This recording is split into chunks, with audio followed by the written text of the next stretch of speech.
Corona, the critical moment.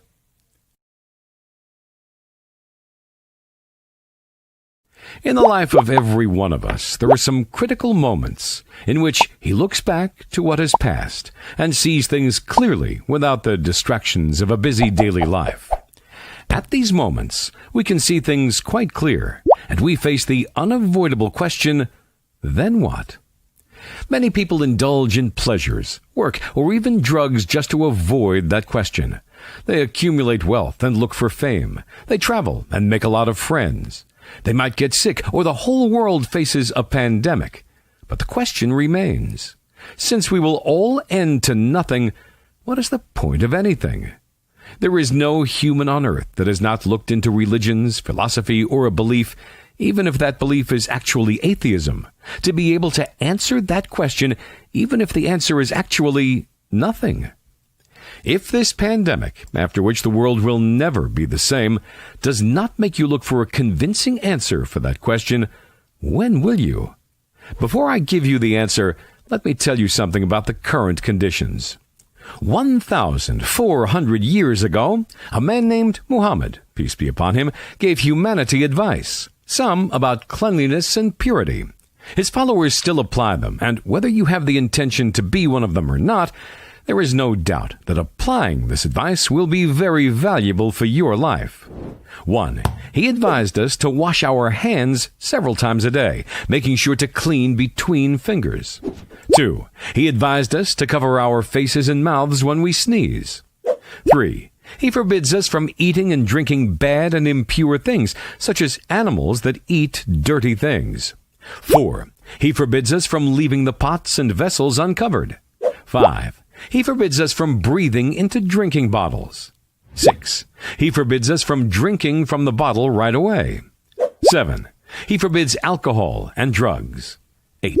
He forbids fornication, homosexuality, and any unlawful relationship. 9. He enjoins us to have a quarantine when epidemics outbreak. 10. He enjoins that no healthy person should enter a room where there is a sick person with a contagious disease. Whether you believe in Prophet Muhammad or not, there is no doubt that such words of advice are necessary at the time of the epidemic.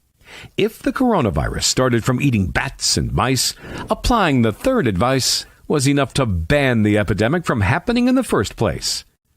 Now, you can choose between using the time in quarantine to watch 10 TV series, then go back to your daily schedule without any change. Or use the time to think of an answer. You are here for one reason, to worship Allah, which would save you from eternal torment and grant you eternal paradise. You should construct the universe according to the Lord's laws and commands. The problem is not the answer. It is actually your nature. The hardest mission is to remove any materialistic impurities and let the light enter your heart. This way, you will regain your pure nature. To be honest, everybody wants to postpone this unknown as much as possible. But the afterlife is not unknown for Muslims. Its stages are actually known for them. It starts when the soul leaves the body and ends with eternity in paradise, or in hell. The Muslim seeks the first and works on avoiding the second, along with having trust in Almighty Allah. Make this moment a decisive one. Do not make your goal to get out of the quarantine to die the same person after a while.